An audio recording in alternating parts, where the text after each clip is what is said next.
На словах рай, а на справе далёка не. Працоўныя мігранты з Узбекістану вяртаюцца з Беларусі дадому.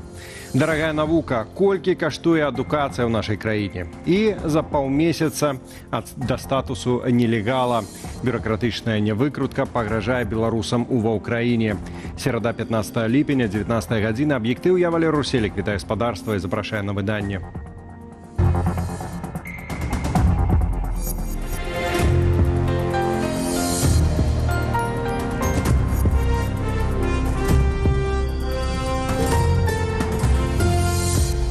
Беларускія ретранслятары для расійскіх дронаў, магчыма, яшчэ працягваюць выкарыстоўвацца.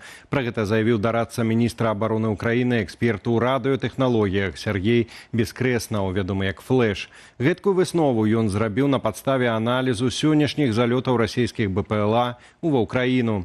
Раніцаю расійскі кіраваны рэактыўны шагет атакаваў АЗС у Корасцінскім раёне Жытомірскай вобласці. Адлегласць ад месца нападу да мяжы з Расіяй склала 260 кіламетраў. Паводле ацэнак Бескреснага, гэта занадта далёка для працы праз наўпроставы радыёканал, паколькі іншых шагедаў, якія маглі б выконваць функцыю ретранслятараў, у гэты час у паветры не было. Бескреснаў робіць выснову на карысць ретранслятараў у Беларусі. Но напрыканцы чэрвеня украінскі бок заяўляў, што беларускія ретранслятары перасталі працаваць. Пра гэта гаварылі прэзідэнт Украіны Владзімір Зяленскі і галоўнакамандуючы ЗСУ Александр Сырскі. Надоечы ў Віцебск прыляцелі 255 працаўнікоў з Узбекістану. Гэта адзін з вынікаў нядаўняга візіту ў Беларусь прэзідэнта Узбекістану Шаўката Мірзіёева. Усяго на Віцебшчыну плануюць скіраваць 5000 грамадзянаў гэтай краіны. І хоць першых працоўных мігрантаў з Узбекістану сустрэлі святочна, а прапаганда актыўна радуецца новым працоўным рукам, самыя працаўнікі ўжо скардзяцца на прапанаваныя умовы. Падрабязней Марыя Сысой. Хлеб-соль, песни и официальные промовы функционеров. 2 дні тому чартерным рейсом у Витебск привезли 255 жыхароў Андыжанской области Узбекистану. Як написала агентство миграции гэтай краіны, для часовой працы уже жывёлагадоўлі ў цэлым у сельскай гаспадарцы. Афіцыйную дэлегацыю таго ж рэгіёну Лукашенко павёз на малочна-таварны комплекс у Аршанскім раёне, дзе агітаваў знайсці узбекскіх працаўнікоў і для Магілёўшчыны. Ну что ты, тебе эти 7 или 8 районов... Надо посмотреть и юго-восток. Я почему, в чем мой интерес? Люди. Там нет столько людей, а вам некуда людей девать. Особенно в Андижанской области. Пусть приезжают и работают. Усцешаная навінамі і прапаганда. Азаронак у калонцы для Менскай праўды нават піша пра магутную расійскую сетку, што працуе на тэму нацыянальнай нянавісці. Маўляў, яна абрынулася на Беларусь, калі Лукашенко запрасіў працаўнікоў з Узбекістану. У 9-мільённую Украіну запрасілі ўсяго некалькі тысяч спецыялістаў пад наглядам, пад кантролем, разам з сем'ямі і дзецьмі. Яны будуць апрацоўваць зямлю, вырошчваць ураджай, даіць кароваў. Яны будуць дапамагаць на будаўнічых работах і за сваю працу атрымліваць такія ж заробкі, як і беларусы. І паверце, пераважная большасць людзей, а ў нас гэта гарадское насельніцтва, увогуле ніколі іх не пабачыць. Пры гэтым у тэлеграм-каналах прапаганды перыядычна сустракаюцца допісы з ксенафобскім флёрам пра тое, што з Узбекістану да нас вязуць толькі незаменных спецыялістаў і без сем'яў, пра рост злачыннасці сярод мігрантаў у Расіі да адсутнасці Беларусі мяжы з ёю, а таксама пра еўрапейскія сталіцы, дзе цытата «бамжатнік, мігранты, злачыннасць, смецці, свінства, дэмакратыя». Прапаганда не мусіць быць паслядоўнай, яна мусіць быць паслядоўнай выключна ў моманце, а не ўвесь час. Беларускія прапагандысты падтрымлівалі такія ксенафобскія ацэнкі таго, што адбываецца в Европе з міграцыяй, што адбываецца в Расіі з працоўнымі мігрантамі. Але гэта была гісторыя пра іншае, пра чужых, а зараз гісторыя пра сваіх. Это свае узбекі, савецкія узбекі, это сваё. Яны рускамоўныя. Пакуль Лукашенко, чыноўнікі і прапагандысты цешацца новым працоўным рукам, а узбекскі бок піша пра годныя умовы працы, высокі заробак і сацыяльныя гарантыі, самі эмігранты, якія яшчэ нават не прыступілі да працы, ужо скардзяцца кіраўніку Андыжанскай вобласці. Лепш адпраўце нас назад ва Узбекистан. Нам кажуць заробак $500, але харчаванне за свой кошт, жыллё таксама самі аплачваеце. У выніку з гэтых грошай застаецца каля $200. Ва Узбекистане мы зарабляем больш. Аўтар іншага відэа кажа, што яму прапанавалі працу не ў сельскай гаспадарцы, а дворнікам. І сцвярджае, што з групы ў 20 чалавек 16 ужо з'ехалі. Вось што нам далі. У гэтым кубку нават павуцінне. Паглядзіце самі. Вось гэтае месца нам выдзелілі. Нічога нармальнага не далі. У такіх умовах мы вымушаныя жыць. Афіцыйныя органы Узбекістану сітуацыю пакуль не каментавалі. Дзяржтэлеканалы тым часам хваляцца, што ў Беларусі будуюць кар'еру, ствараюць сем'і болей за 35 тысяч працоўных мігрантаў. У той жа час пра 150 тысячаў пакістанскіх працаўнікоў, прыезд якіх таксама раней анансаваў Лукашенка, у дзяржаўных медыях цяпер не чуваць. Марыся Собелсад. Дарэчы, гісторыя з узбекскімі мігрантамі атрымала працяг у найлепшых традыцыях беларускіх сілавікоў. З'явілася відэа з выбачэннямі аднаго з аўтараў скаргаў на працаўладкаванне ў Беларусі. У роліку грамадзянін Узбекістану зняпраўджвае інфармацыю, якую сам жа і распавядаў. Маўляў, умовы для працоўных ужо добрыя, жытло прыстойнае, а заробак ім паабяцалі ў $700 США. Ну і да іншых тэмаў. Прэзідэнт Літвы Гітанас Наўседа паведаміў, што літоўскія спецслужбы ведаюць пра магчымыя расійскія ўдары па аб'ектах крытычнай інфраструктуры краіны. Пра гэта палітык распавёў у інтэрв'ю балтыйскай службе навінаў. Паводле Наўседы гаворка ідзе не пра буйнамаштабныя атакі, але мэтанакіраваныя і кінетычныя. Са словаў Наўседы, ён агучыў гэта ў прэвентыўных мерах. Дзеля абароны аб'ектаў крытычнай інфраструктуры Літвы Наўседа мабілізаваў адказныя службы на ўзмацненне абароны гэтых аб'ектаў. Прытым інфармацыя датычна не тэрыторыі Літвы, а цытата суседніх краінаў. Больш падрабязнасцяў літоўскі прэзідэнт не прывёў. Раней пра падобныя планы заяўлялі міністр замежных справаў і прэм'ер-міністр Польшчы. Заявуша Наўседы пракаментаваў прэса-сакратар Путина Дмитрий Песков. Именно свежая порция таких страшилок для того, чтобы продолжить промывание мозгов и для того, чтобы готовить население к дальнейшей милитаризации. Для этого нужно создать образ врага на какой-то другой стороне, в данном случае на нашей, и под эту лавочку, как у нас говорят, продолжить подтягивать в страны Прибалтики военную инфраструктуру НАТО во всех ее проявлениях.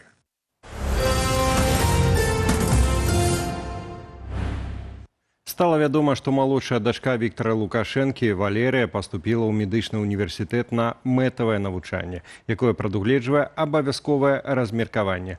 Але наўрад ці ўнучка Александра Лукашэнкі будзе адпрацоўваць дыплом у беларускай глубінцы.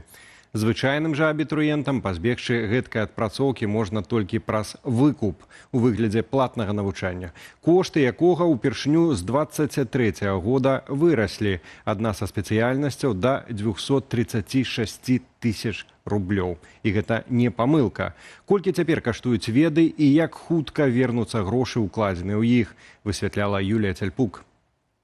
Мара стаць пілотам пасажырскага лайнеру не для кожнага. Кошт навучання ў Беларускай дзяржаўнай акадэміі авіяцыі завоблачны, амаль 237 тысяч рублёў за ўвесь перыяд. Найдаражэйшы 5-й курс – 89 600 за 2 семестры. Такія кошты абгрунтоўваюць высокімі выдаткамі. Палёты, трэнажоры, паліва, тэхнічнае абслугоўванне авіяцыйнай тэхнікі і праца інструктараў. Гэта унікальны выпадак. У іншых ВНУ платнае навучанне каштуе максімальна 5-7 тысяч рублёў на год.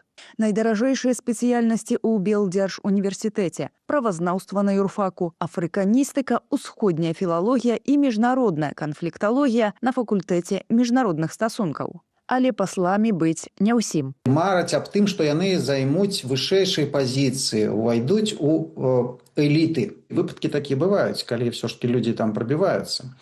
Але зразумела, што большасць, канешне, гэта карумпаваная вельмі прафесія. Карупцыя, яна суправаджаецца вось такім яшчэ неабходнасцю дэманстраваць лаяльнасць і неяк зацвярджаць ужо на сямейным узроўні. Крыху танней абыдзецца навучанне ў міжнародным універсітэце МІПСа, Федэрацыі прафсаюзаў. Вышэйшая планка – 6450 рублёў на год на прававыя і эканамічныя спецыяльнасці. На трэцім месцы па коштах навучання ў сталіцы беларускі дзяржаўны медуніверсітэт. 5900 за год навучання на стаматалогіі. У беларускім дзяржаўным універсітэце інфарматыкі і радыёэлектронікі найдаражэйшае навучанне складае 5250 рублёў. У Менску гэта 4-я пазіцыя, а сярод рэгіянальных універсітэтаў гэта цэнавая столь. Прыкладна столькі заплоціце за год навучання на мікрабіялогіі ў Берасцейскім дзяржаўным універсітэце. Плоцяць за веды і тыя, хто мог паступіць на бюджэт. Гэта адзіны спосаб адкупіцца ад мэтавай падрыхтоўкі і размеркавання. Прымусовая сістэма размеркавання, яна працуе супраць, а не за. Нават в тых невыносных умовах, якіх зараз беларускія беларусы жывуць, яны гатовыя аплочваць дзяржаве за сваю свабоду і большую мабільнасць, асабістыя грошы. Адныя з найбольш нізкіх коштаў дзённага навучання ў беларускай дзяржаўнай сельскагаспадарчай акадэміі да 3000 за год. З дыпломам агранома ці інжынера маладыя спецыялісты на старце могуць разлічваць на заробак у дыяпазоне 1500 рублёў у дзяржаўнай гаспадарцы і 2500 у прыватным сектары. То бок грошы за навучанне адаб'юць цягам года. Юлія Цельпук, Белсат. Зарэгістраваць хатняга гадаванца неўзабаве можна будзе праз адзіны партал электронных паслугаў «Е-паслуга». Пра гэта заявілі ў Нацыянальным цэнтры электронных паслугаў. Акрамя рэгістрацыі гадаванца, дыстанцыйна можна будзе зрэалізаваць і іншыя паслугі. Паводле плану чыноўнікаў, да канца года ў Е-паслугі таксама дададуць дазволы на падзел земельных участкаў і на ўзгадненне перапланаванняў жылых і нежылых памяшканняў. Там жа можна будзе атрымаць даведку органаў ЗАГСу. Нагадаем, цяпер, каб зарэгістраваць хатняга гадаванца, трэба асабіста звяртацца ў ЖЭСы і падаваць заяву. Міліцыя зрэагавала на рэзананснае відэа з тык-току пра бойку падлетка ў Менску. Яго зняла жыхарка жыллёвага комплексу «Вяршыня» на вуліцы Лосіка. Жанчына папрасіла падпісчыкаў пра максімальны рэпост, а бацькоў крыўдзіцеля даць дзягі свайму сыну. Тебя ударил? Да, он его прям повалил. Они начали его задирать, а потом второй сказал, типа, я тебя защищу, ты мне завтра только должен купить там то-то, то-то. То есть это они растут среди нас. Это вот они, вот эти люди, вот эти вот недомужчины, недомальчики растут среди нас. Я не знаю, какую ответственность он понесет, административную или какую, если этот ролик долетит куда-нибудь. Отмечайте МВД, отмечайте, мне все равно не важно, кто отмечайте, всех отмечайте. Відэа набрала каля 50 000 праглядаў і сапраўды дайшло да міліцыянтаў. Ужо на наступны дзень тыя паведамілі, што запрасілі ўдзельнікаў бойкі і іхных бацькоў для разбірання ў РУС. Падчас размовы высветлілася, што хлопчыкі сябруюць і наведваюць адзін футбольны клуб. Паводле міліцыянтаў, бацькі пацярпелага хлопчыка адмовіліся ад напісання заявы аб прыцягненні крыўдзіцеля да адказнасці. Да сведкаў падобных сітуацый міліцыя звяртаецца з заклікамі не разлічваць на грамадскі рэзананс і не публікаваць падобныя навіны ў інтэрнэце, а адразу звяртацца ў міліцыю. Частка беларусаў ва ўкраіне неўзабаве можа апынуцца па-за законам. Замежнікі, якія жывуць у гэтай краіне, маюць абнавіць дазволы на жыхарства. Але калі беларускі пашпарт ужо пратэрмінаваны, а вярнуцца ў Беларусь дзеля яго замены чалавек не можа праз рызыку пераследу, новы ўкраінскі від на жыхарства атрымаць папросту немагчыма. Якія выйсці шукаюць нашыя суайчыннікі, высвятляла Ірына Драфейчук. Прынятая сёлета ў лютым пастанова Кабінету міністраў Украіны абавязала ўсіх замежнікаў з часовым дазволам на жыхарства да 4 жніўня падаць дакументы на іх абнаўленне. Але зрабіць гэта можна толькі з дзейным пашпартам. Паводле місіі дэмакратычных сілаў Беларусі ва ўкраіне, на пачатак гэтага года дазвол на жыхарства ці посведку мелі амаль 3000 беларусаў. І калі яны не змогуць пацвердзіць таму, што паспарт скончыўся сабе як дакумент, які ідэнтыфікуе асобу, гэта азначае плюс якуюсь колькасць людзей, якія будуць па-за прававым полем. Сярод тых, каго закране гэтая праблема, беларуска Марыя Анемія. Яна жыве ва ўкраіне з 2003-го, рэпрэзентуе там фонд «Байсол», замужам за украінскім вайскоўцам. Але ўжо ў снежні заканчваецца тэрмін дзеяння ейнага беларускага пашпарта. Я не можу податися на продовження, на нову посвідку. Я взагалі нічого не можу. Днямі Марыя разам з прадстаўніцай аб'яднанага пераходнага кабінету Анастасіяй Махамед выступіла на паседжанні парламенцкай часовай следчай камісіі, заклікаўшы знайсці заканадаўчае развязанне для беларусаў без дзейсных пашпартоў. Развязаць праблему спрабуюць актывісты беларускіх дэмакратычных сілаў і праз зварот ва ўкраінскі кабінет міністраў. Передбачити можливість використання громадянами Республіки Білорусь просрочених паспортних документів для цілей ідентифікації особи. И другое, продолжить на 180 календарных дней срок дії положень постанови Кабінету міністрів 141 от 5 лютого 26 року. Белсат у сваю чаргу даслаў запит у Дзяржаўную міграцыйную службу Украины с пытаннем про тое, якой колькасці беларусаў можа датычыць рызыка апынуцца ў нелегальным становішчы і якім можа быць развязанне праблемы. Адказу на момант стварэння матэрыялу мы не атрымалі. Яго апублікуюць на нашай старонцы belsat.eu. Ірына Дарафейчук, Ганна Ганчар, Белсат. Сёння чарговая гадавіна легендарнай грунвальдскай бітвы. Менавіта ў гэты дзень, 15 ліпеня 1410 года, супольнае войска Вялікае княства Літоўскага і кароны польскай ушчэнт разбіла Тэўтонскі ордэн. Аснову сіл пад кіраўніцтвам Вітаўта складалі харугвы з беларускіх зямель ад Полацка і Віцебска да Берасця і Горадні. На мемарыяльным полі, дзе бітва і адбылася, лунаюць сёння сцягі Польшчы, Літвы і Украіны. Аднак беларускага сімвалу там дагэтуль няма. Каб аднавіць гістарычную справядлівасць, у чэрвені сёлета неабыякавыя актывісты запусцілі петыцыю за ўсталяванне на полі бітвы нацыянальнага бела-чырвона-белага сцяга. На сегодняшний день мы собрали 956 подписов. Это то, что я глядел обновление недавно.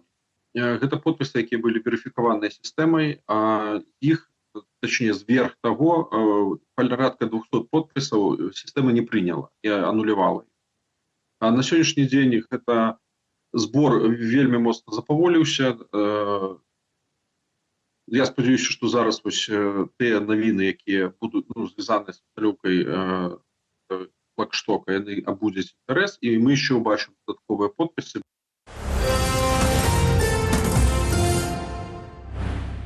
Ну і да навінаў спорту. Чэмпіянат свету па футболе выходзіць на фінішную простую, і мы ўжо даведаліся імя першага фіналіста. Іспанія пакінула па-за бортам турніру зорных французаў. А вось хто складзе кампанію чырвонай фуры ў вырашальным матчы, даведаемся ўжо літаральна праз некалькі гадзінаў. Падрабязней пра перадфінальныя расклады раскажа Андрей Сульжыц. Першы паўфінал чэмпіянату свету падарыў заўзятарам тактычны майстар-клас. Дзейныя чэмпіёны Еўропы зборнай Іспаніі прадэманстравалі фенаменальную згуртаванасць і дысцыпліну, упэўнена перайграўшы Францыю з лікам 2-0. Каманда трэнера Люіса де ля Фуэнте яшчэ раз даказала, зладжаны калектыўны механізм мацнейшы за сузор'е індывідуалаў. Французская суперзорка Кільян Мбапэ правёў адзін з найгоршых сваіх матчаў. Ніводнага удару ў створ і 11 стратаў мяча. Іспанія цалкам пазбавіла суперніка прасторы.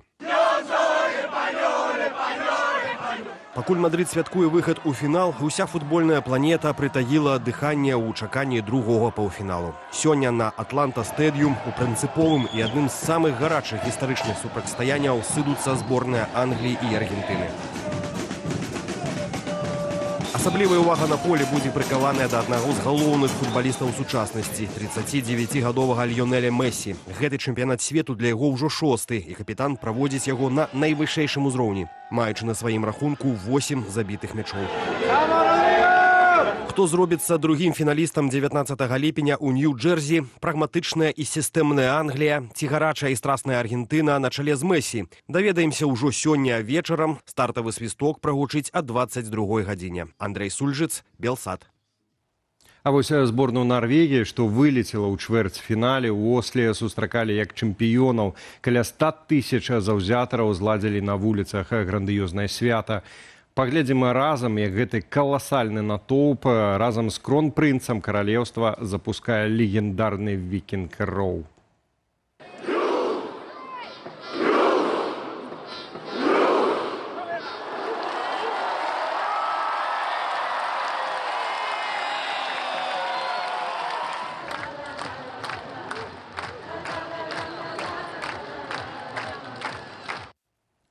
В аб'ектыве на сёння ўсё, болей навінаў у нашых сацыяльных сетках і на старонцы belсat.eu. Ну, інфармацыйны вечар працягваецца. Спадарства чакае студыя Белсат, якую мы правядзем разам з Вітаўтам Сіўчыкам. Аднак, Вітаўце, першым распавесці пра сённяшнія тэмы, можа, падзелішся з намі, з гледачамі.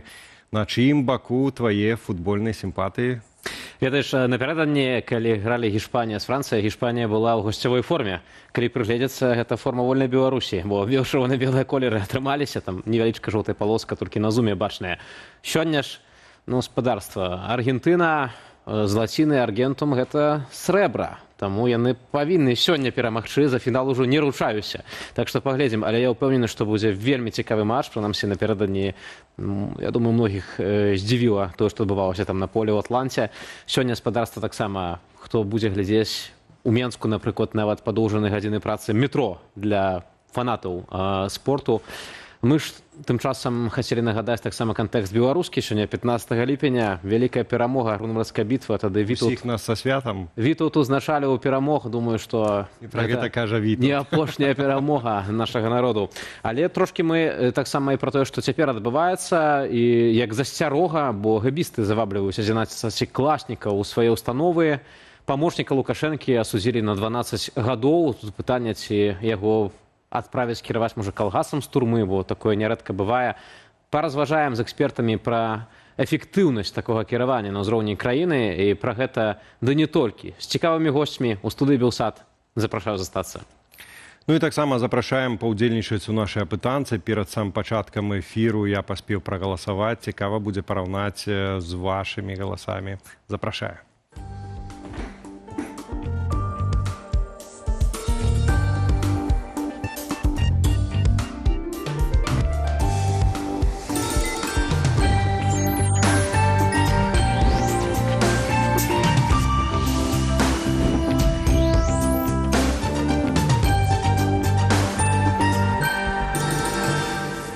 Ну што ж. Студыя Белсат, спадарства. Валер Рушелік. І цудоўны Вітаўт Сіўчык. І чэмпіёнскае пытанне па ўзроўню аналітыкі сёння ў нашым апытанні пад стрым-трансляцыі. На чым, уласна, трымаецца рэжым Лукашэнкі? Вось такое пытанне. Ёсць два фаварыты. Бачна, хто выйдзе, хто ўжо выйшаў у фінал. Агулам наши варианты. На народным выборы, як бы тут подвойны сэнс ёсць такі. Лукашенко гаворыць, што ён такі народны, яго народ выбраў. Ісці не можа таму, бо людзі не дазволяць. З іншага боку, ёсць такі папрок пра тое, што, калі б хацеў народ чагосьці іншае, то, напэўна, дамагаўся чагосьці іншае. А што хоча, той і атрымлівае. Ёсць такі варыянт, такое меркаванне. Ёсць варыянт на падтрыманне з боку Расіі, пакуль што гэта такі лідар, трошкі наперад вырваўся ад варыянту на страху і рэпрэсіях. Вельмі паказальна, што два побач, мне здаецца. І таксама варыянт, што гэты рэжым і не трымаецца. Не трэба тут рабіць з яго штосьці там моцнае. Галасуйце. Мы ж з экспертамі з розных бакоў падыдзем сёння да гэтага пытання, і, уласна, гэтаму прысвечаныя пару такіх апошніх навінаў, альбо тое, што заўважна ў медыяпрасторы. Вядома, што КДБ сёлета асабліва актыўна набірае абітурыентаў у сваю акадэмію пад назвай Акадэмія нацыянальнай бяспекі. Будучых курсантаў завабліваюць праз TikTok, абяцаюць бясплатнае навучанне і перспектыўную кар'еру. Але за прыгожай рэкламы хаваюцца жорсткія умовы. Правяраюць нават, ці падтрымліваюць іхны выбар бацькі. На гэта звярнула ўвагу выданне «Люстэрка». А тым, хто перадумае вучыцца, могуць выставіць шматтысячныя рахункі. Апошнія гады Акадэмія нацыянальнай бяспекі ўпершыню пачала масава набіраць выпускнікоў школаў. Паступленне пачынаецца не з прыёмнай камісіі, а з правярання ў органах дзяржбяспекі. Акрамя праходжання медагляду і здачы фізічных нарматываў, кандыдаты запаўняюць падрабязныя анкеты, дзе асобна мусяць пазначыць, ці падтрымліваюць іхную пастанову бацькі. У TikTok Акадэмія паказвае трэнажорныя залы, інтэрнаты, аднак пра абмежаванні маўчыць. Курсантам забаронена карыстацца смартфонамі падчас навучання, а ў сацыяльных сетках яны з'яўляюцца толькі ў балаклавах або масках. Яшчэ адна асаблівасць – кошт адмовы. Паводле судовых пастановаў курсанты, якіх звольнілі або якія самі пакінулі навучанне, былі вымушаныя вяртаць дзясяткі тысяч рублёў, выдаткаваных дзяржавою на іх падрыхтоўку. Тым часам у цэнтры Менску ўжо са скандалам будуюць новы корпус акадэміі на тэрыторыі былых каталіцкіх залатагорскіх могілак. Паводле інфармацыі вернікаў, падчас земляных работ там знаходзілі чалавечыя парэшткі. На гэтым фоне ўлады ўзмацняюць кантроль і за ўжо былымі сілавікамі. Паводле новага ўказу Лукашэнкі цягам 5 гадоў пасля звальнення паводле так званых дыскрэдытавальных абставінаў дзяржава будзе рэгулярна правяраць, дзе яны працуюць і каб не займалі кіроўныя пасады. У матэрыяле мы бачылі будынак на вуліцы Змітрака Бядулі. Гэта корпус, які знаходзіцца адносна недалёка ад залатагорскіх могілак, дзе таксама будуюць яшчэ адзін дадатковы корпус, магчыма, інтэрнат для абітурыентаў. Адкуль такі ажыятаж у гэбістаў? Пра гэта ўсё распытаем у прадстаўніка аб'яднанага пераходнага кабінету ў аднаўленні правапарадку, падпалкоўніка міліцыі запасу Мікалая Казлова. Спадар Мікалай, добры вечар. Добрый вечер. Добрый вечер. Патлумачце, калі ласка, нам і нашым гледачам, чаму вось гэтыя лукашэнкаўскія чэкісты так моцна узяліся за пашырэнне базы сваіх кадраў, прытым так дастаткова адкрыта праз тыктокі, праз будаўніцтва ў цэнтры гораду новага корпусу на могілках? Ну, я полагаю, что это связано с репутацией. На мой взгляд, это касается не только чекистов, это касается МВД, это касается всех силовых структур. После 2020 года все эти министерства, органы, они просто репутация у них ниже низшего предела, на уровне плинтуса. Поэтому, конечно, никто не хочет из нормальных людей, я имею в виду школьников, которые знают себе цену, которые хорошо учились в школе, читают книги и помнят о том, что было в 2020 году, и внимательно наблюдают о том, что творится в стране. Поэтому, конечно, желающих вот оказаться в лагере садистов, фашистов никто не хочет. Это вполне естественно. Поэтому, конечно, надо какие-то особые меры для того, чтобы все-таки набрать, восполнить вот тот недостаток, который есть. Мы же знаем, что из КГБ, с МВД ушли многие сами, многих уволили после 2020 года, и везде сейчас проблема с кадрами. Спадар Мікалай, вось гэтыя правяранні на лаяльнасць як самых абітурыентаў, гэтак і іх найбліжэйшых сваякоў. Гэта што найперш? Гэта сведчанне таго, наколькі не давяраюць грамадзянам вось цяперашнія сілавыя структуры, і таму прэвентыўна яны так глядзяць, каб все там добранадзейна было, альбо гэта, можна сказаць, таксама такая частка выхаваўчага працэсу, таму што, ну, як вы кажаце, шкаляры занадта такія гуманістычна правільна выхаваныя, а тут іх трэба адразу са старту перавыхаваць у такім ключы, што татальны кантроль – гэта абсалютная норма, і вось эту норму потым, каб яны неслі ў грамадства. Нет, но справедливости ради надо сказать, что и раньше, перед тем, как зачислить вот спецслужбу людей, их проверяли, родственников проверяли, это повелось еще со времен Советского Союза, в этом ничего удивительного нет. Поэтому я бы не сказал, что это какая-то новая история. Я имею в виду, когда принимают на службу, вот прежде чем принять, обязательная проверка была всегда такая. Вот. Другой вопрос теперь, в какую сторону эта проверка направлена. В сторону того, что кто-то там с вражеским государством сотрудничает, или в сторону того, любят или не любят Лукашенко. Ведь в этом проблема. И, как я понимаю, сейчас тренд такой, чтобы набрать людей, которые по каким-то причинам там, наверное, любят Лукашенко или готовы мириться с тем, что происходит в стране сейчас. И для них это не трагедия. Поэтому, наверное, на мой взгляд, именно вот в этом направлении идет эта самая проверка. Участвовали, не участвовали, как относятся к режиму. Мне кажется, это гораздо важнее, чем все остальное. Згадали вы 2020 год, і што падзеі таго часу застаюцца ў памяці нашага народу, у тым ліку маладога пакалення, тыя, хто былі тады школьнікамі, і таму гэбісты спрабуюць неяк завабліваць іх хоць неяк, так, хоць кагосьці набраць. Але з іншага боку паглядзець гісторыю ўсяго 20 стагоддзя. КДБ гэта спадкаемцы НКВД, МГБ, чэкістаў, гэта злачынная арганізацыя, якая забіла сотні тысячаў беларусаў. Зрэшты, цяпер будуюць вось гэты корпус на могілках у цэнтры Менску. Гэта таксама сімвалічна, але ёсць яшчэ адзін аспект, нават такі вельмі блізкі матэрыяльны людзям, магчыма. Таму што вось выданне «Люстэрка» звярнула ўвагу, што адна справа гэта паступіць у такую установу, а другая справа гэта калі хтосьці расчаруецца ў гэтай сістэме, у гэтых спецслужбах, захоча адтуль сысці. І прывозяць прыклад чалавека, які сышоў з 5-го курса і застаўся вінны дзяржаве больш за 69 тысячаў рублёў. Канешне, мы ведаем, што ў Беларусі вось ёсць бюджэтнае навучанне, і на некаторых спецыяльнасцях не спецслужбіцкіх таксама ёсць такія патрабаванні, калі чалавек сыходзіць без адпрацоўкі. Ну, але гэта, напэўна, зусім іншая сітуацыя. Тут пытанне ўвогуле, як ці можна саскочыць з гэтага кручка КДБ? Ці не ёсць так, што калі чалавек згаджаецца, то пасля выйсці з гэтай брудной раки вельми тяжко. Да, сейчас все делается ради того, я должен сказать, что это не только в учебных заведениях, там военная академия, будь там это школа КГБ, как она там правильно сейчас, национальная академия. Сейчас и просто, скажем, у милиции, я уверен, что в КГБ всех держат на вот этом материальном крючке. Я вам скажу больше.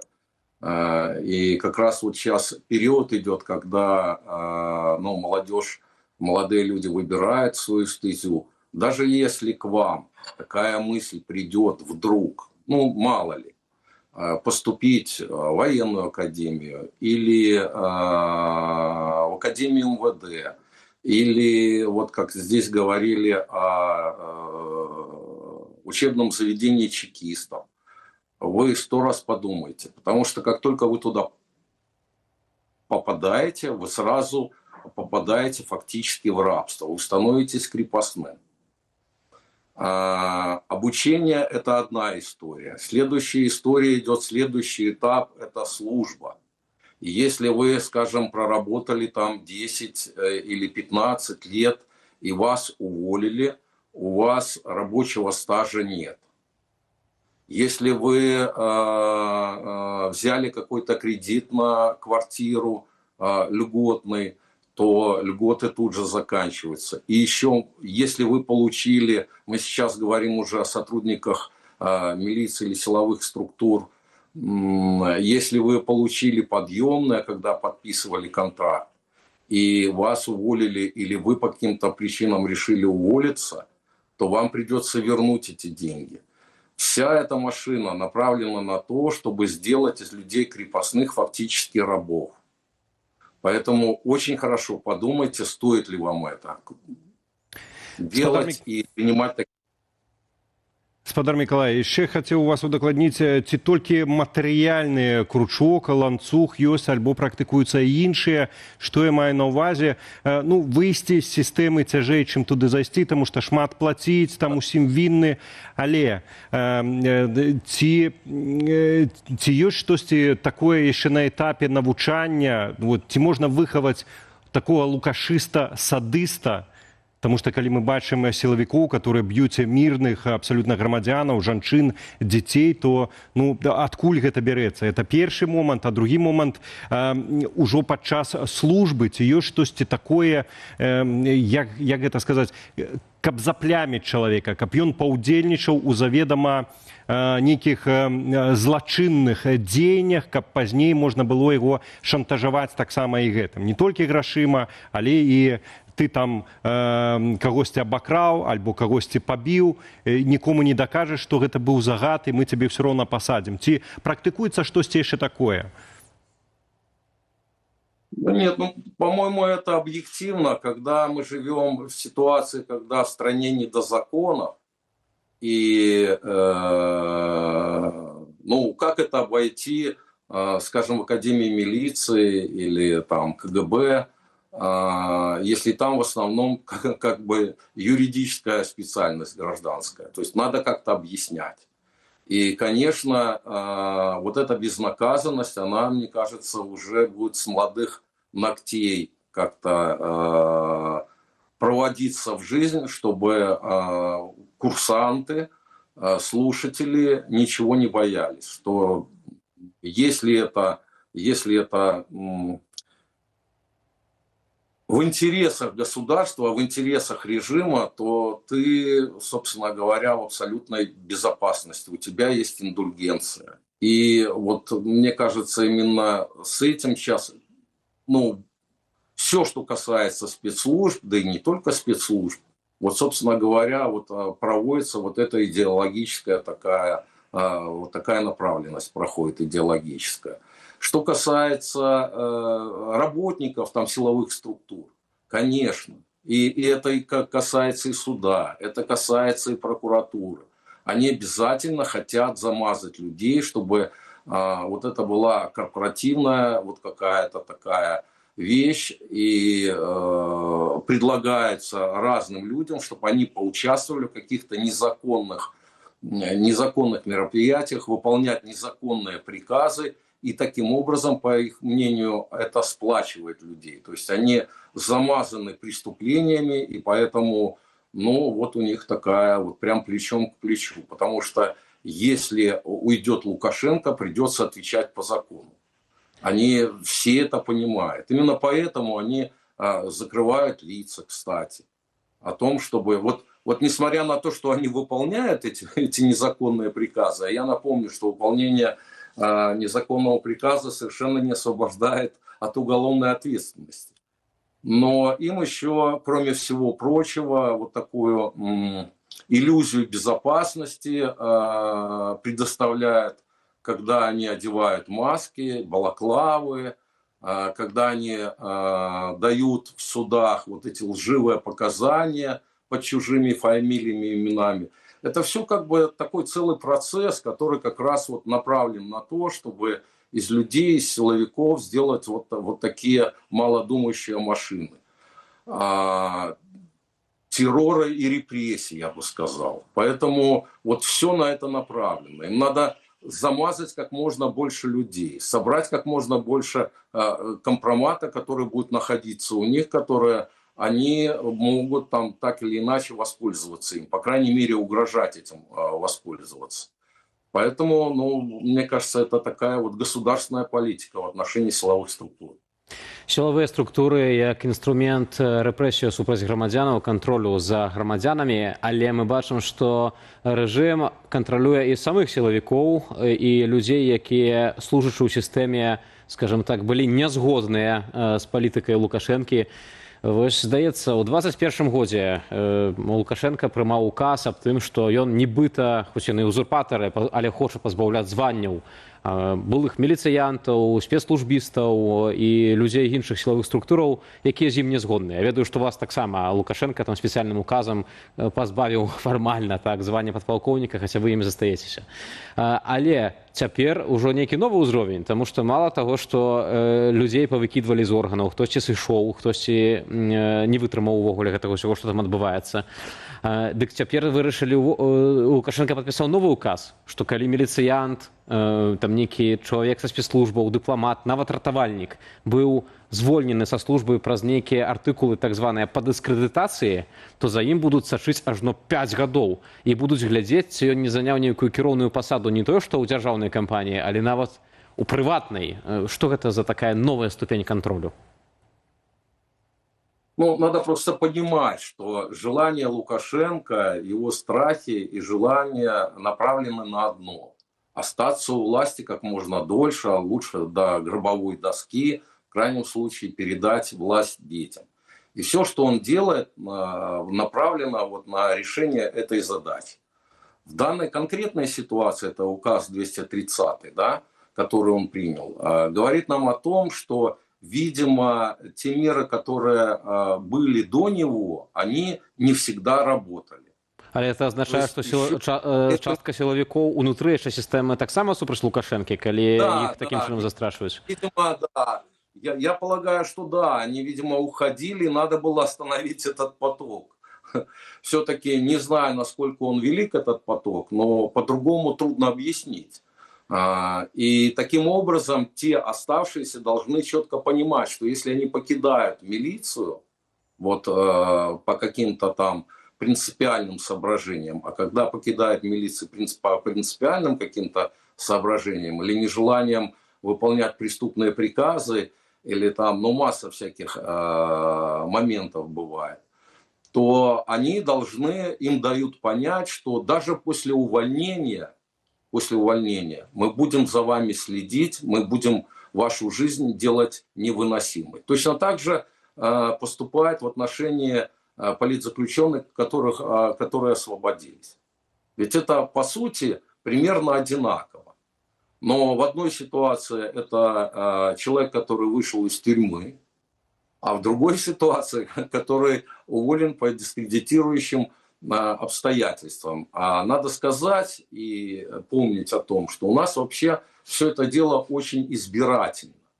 Скажем, мы знаем достаточно много примеров, когда чиновники, осужденные по коррупционным статьям, очень даже весело заходили, возглавляли там разного рода предприятия, сельхозпредприятия, возвращались обратно во власть.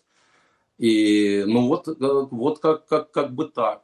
У Лукашенко появился еще один такой вот, с одной стороны, рычаг, а с другой стороны, возможность запугать тех, кто остался, да, то есть, чтобы они 100 раз подумали, стоит ли покидать ряды, стройные ряды МВД, КГБ или там каких-то других служб, или все-таки смириться с этим, понимая, что когда он уйдет, у него будет достаточно сложная жизнь. За ним будут следить, постоянно будут везде вот эта черная метка за ним идти, куда бы он ни устраивался на работу. Пра чыноўнікаў яшчэ паразмаўляем таксама з наступным экспертам, з наступнай госцяй. Спадар Мікалай, напрыканцы размовы літаральна хвілінка. Ці можна недзе будзе прачытаць, знайсці, ці ёсць нейкая прапанова аб'яднанага пераходнага кабінету як альтэрнатывы для людзей сілавых структураў? Ці ёсць нейкая вось такая шырокая праграма, з якой можна было б азнаёміцца? Мы сейчас над этим работаем, но я хотел бы сказать следующее, что много людей, которые работают в МВД, сталкиваются с тем, что им дают, вот как мы говорили выше, да, пытаются замазать, пытаются отдать незаконный приказ, и они встают перед такой дилеммой все-таки, что делать. И я хочу посоветовать, что, или напомнить, наверное, о том, что выполнение незаконного приказа это не освобождает от уголовной ответственности. И хочу посоветовать, что если не хватает духу отказаться от этого, от выполнения, тогда саботируйте или увольняйтесь. В конце концов, увольнение по такому поводу, это, мне кажется, добавит репутации в будущем. Мы все видим о том, что режим Лукашенко, он уже на выдохе. И совершенно скоро каждому придется ответить по делам их. И мы работаем над тем, чтобы я работаю над тем, чтобы люди, которые совершили преступления, не могли избежать наказания, и те, кто все-таки поступал по совести, но тоже отметить и сделать все, государство должно сделать все, чтобы им возместили их потери, которые они вот несут сейчас. Ну, не толькі ім, але і ўсім грамадзянам, якія церпяць ад цяперашняга рэжыму. І варта таксама нагадаць яшчэ пра адзін момант. Калі не адбываецца супрацьдзеянне злачынству, то гэта таксама палягае крымінальнай адказнасці. І тым сумленным міліцыянтам таксама варта пра гэта памятаць, што калі іхныя калегі здзяйсняюць злачынства, то яны абавязаныя яго таксама спыняць. Дзякуй вялікі вам за вашу дзейнасць, а таксама за сённяшнюю размову. Мікалай Казлоў, прадстаўнік АПК ў аднаўленні правапарадку, быў з намі на відэасувязі.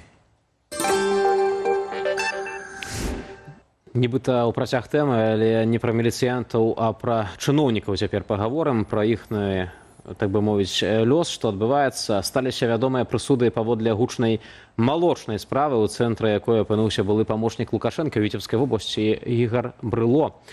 Яго судзілі на 12 гадоў калоніі. Былы кіраўнік холдынгу «Бабушкіна крынка» Геннадзь Скітаў атрымаў яшчэ большы тэрмін 15 гадоў пазбаўлення волі.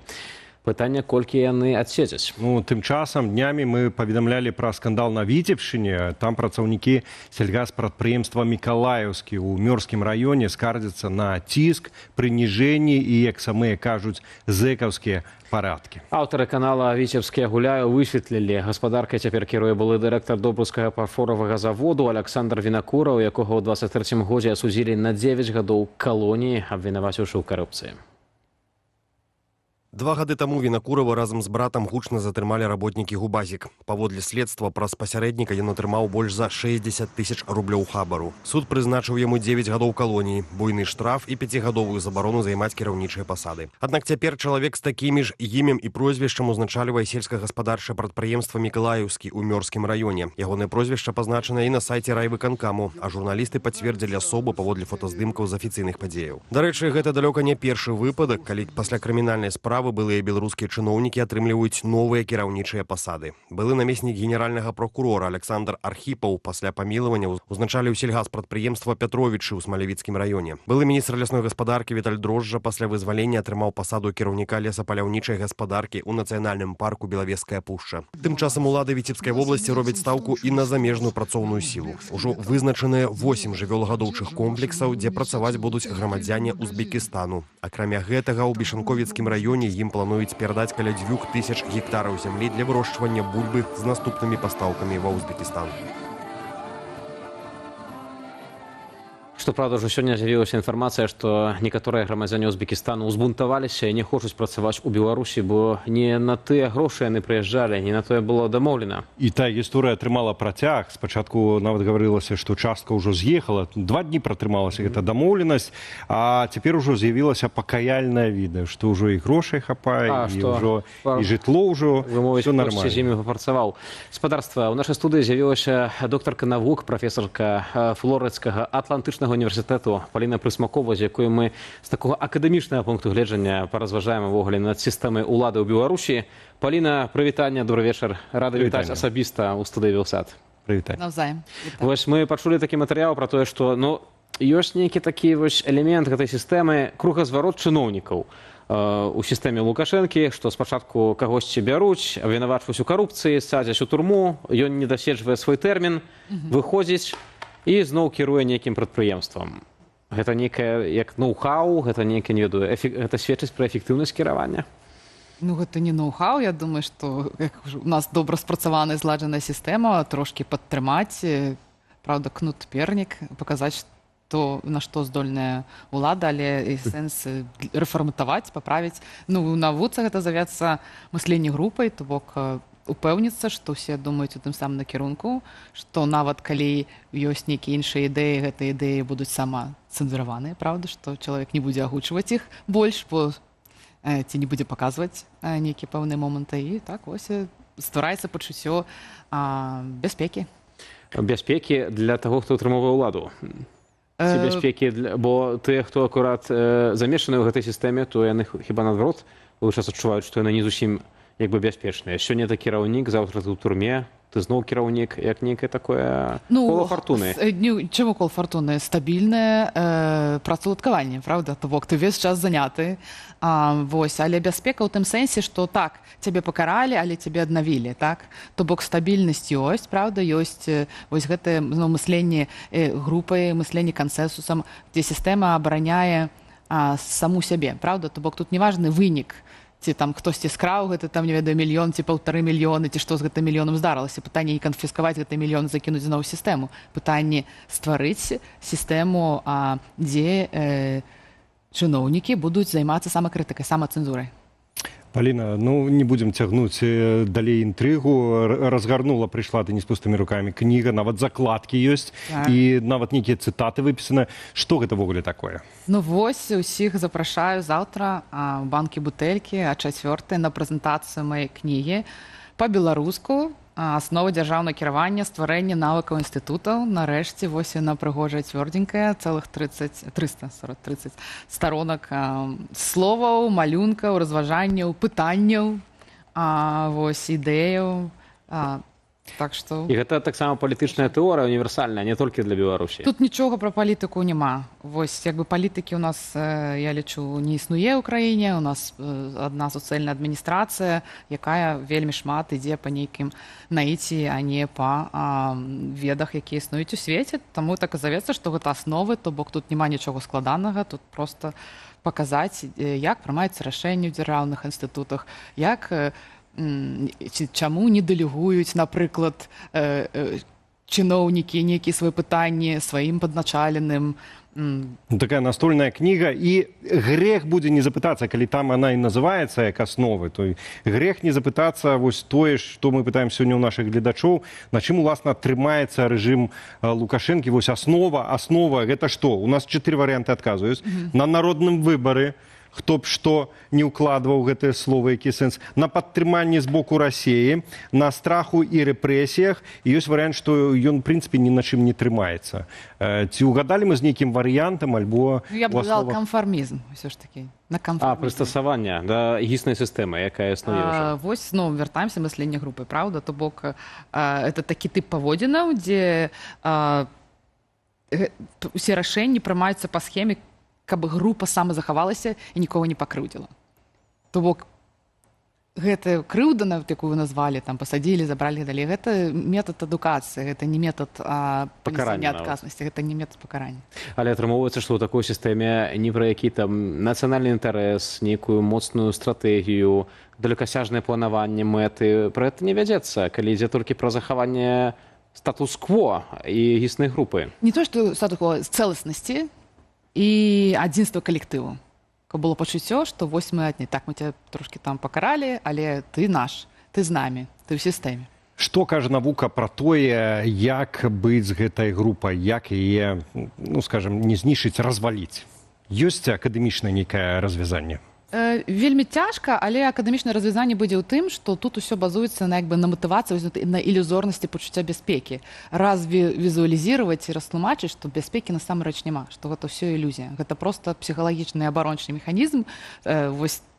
І вось гэты складаныя трэнінгі, праўда, горача-холадна, гэта яшчэ больш табе ўцягваюць менавіта в сістэму псіхалагічны ўплыў. Ці можна спрабаваць, ці варта спрабаваць перацягнуць кагосьці з таго боку беларускай барыкады на наш бок, пры гэтым, напрыклад, паабяцаўшы нейкую бяспеку, напрыклад, што чалавек не будзе сядзець за свае злачынствы, калі ён паздае астатніх, альбо штосьці яшчэ, альбо білет дадуць у Уругвай, я не ведаю яшчэ кудысьці. Натуральна, зноў-такі з псіхалагічнага пункту гледжання людзі адчуваюць сабе утульна, яны адчуваюць сабе цёпла, яны не спрачаюцца паміж сабой на тэму, якое рашэнне прынятае. То бок, калі гэта можна нейкім чынам у дэмакратычнай сістэме паўтарыць, у тэорыі так, у практыцы не, бо дэмакратычная сістэма палягае на плюралізме меркавання, на індывідуальнасці, на тое, што я выказваю сваю ідэю. Яна можа быць добрая, яна можа быць дрэнная, але выказваю сваю ідэю, якую вы можете падтрымаць і паспрачацца са мной. Гэта сістэма не падразумявае дыскусію ў прынцыпе. На плюралізме атрымаецца дэмакратычная сістэма, яна таксама стварае канкурэнтнае асяроддзе. Розныя ідэі, людзі між сабой спрачаюцца, як ты кажаш. І сапраўды, у Беларусі ў сістэме Лукашэнкі такога няма, аднак ён ужо ж кіруе 32 гады, гэта сістэма ўсё яшчэ стаіць, і нават там, не ведаю, у статыстыках, прынамсі, там нават ёсць нейкі рост заробкаў, так, меншы, чым у суседзяў, але нешта там трымаецца, зусім усё не ляснулася. У чым, сакрэт гэтай адначасова, і, здаецца, нелагічнасці гэтага рэжыму, але з другого боку, усё роўна ён усё яшчэ кіруе Беларусі. Нават не гледзячы на тое, што ёсць негатыўны адбор кадраў, не гледзячы на тое, што выцясняюцца за мяжу ініцыятыўныя людзі, усё роўна гэта сістэма стаіць. У чым тут падвох?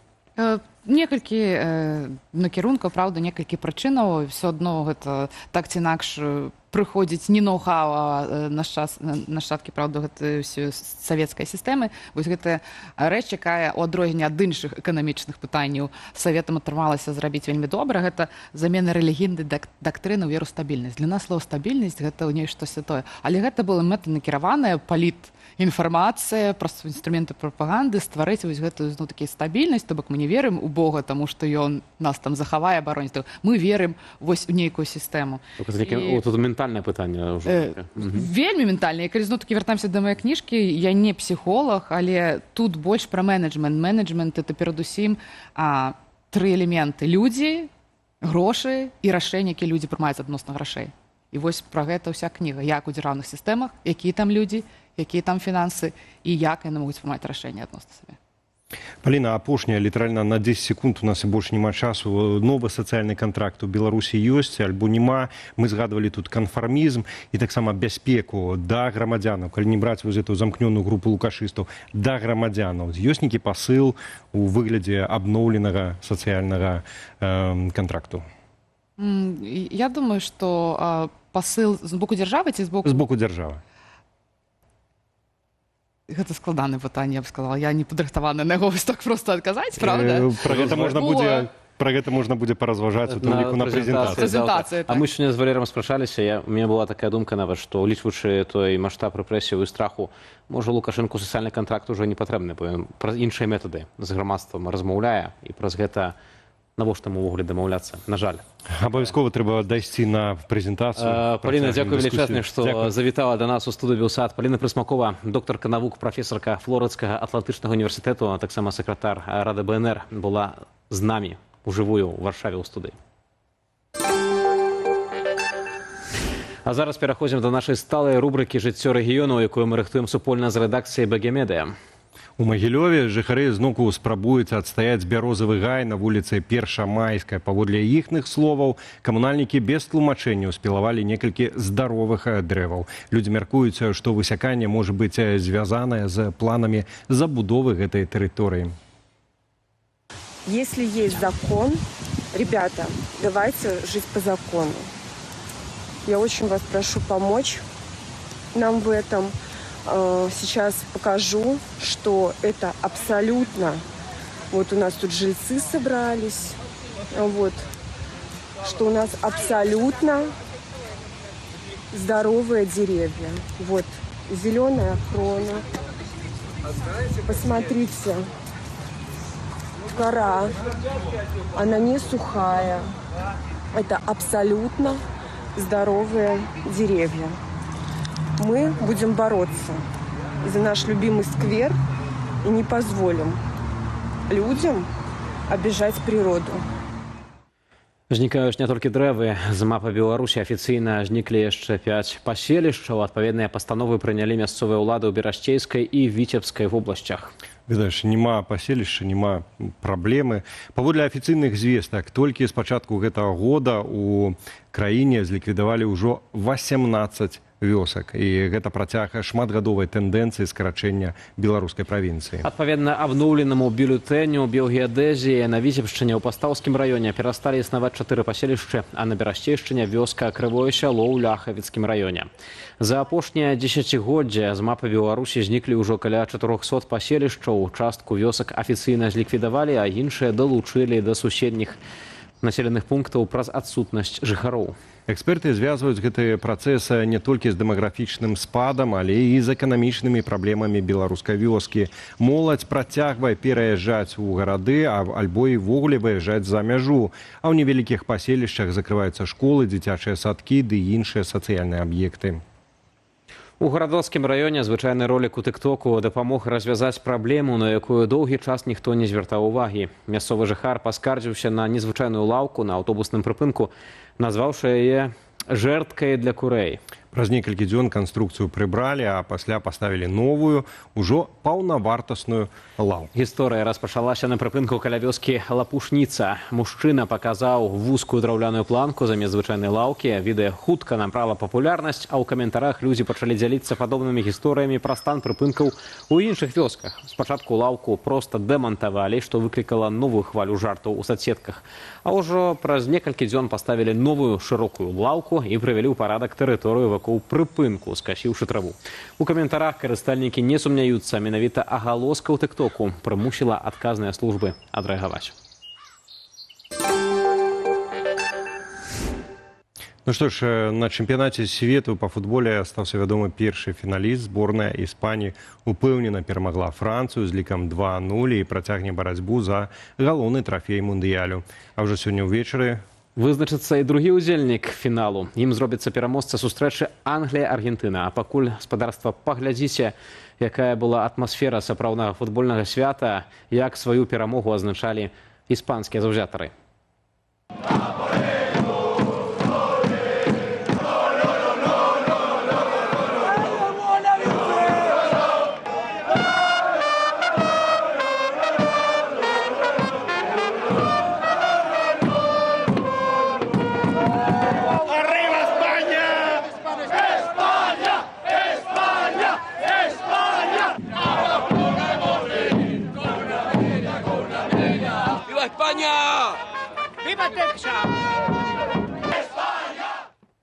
Ну што ж, на гэтым завяршаем сённяшні інфармацыйны эфір, але я асабіста сустрэнуся са спадарствам літаральна праз паўгадзінкі. Чалы, дарэчы, праграма суперважны выпуск не прапусціце. Валер Руселік і цудоўны Вітаўт Сіўчык былі разам з вамі. Добрага вечара і да сустрэч на Белсаце.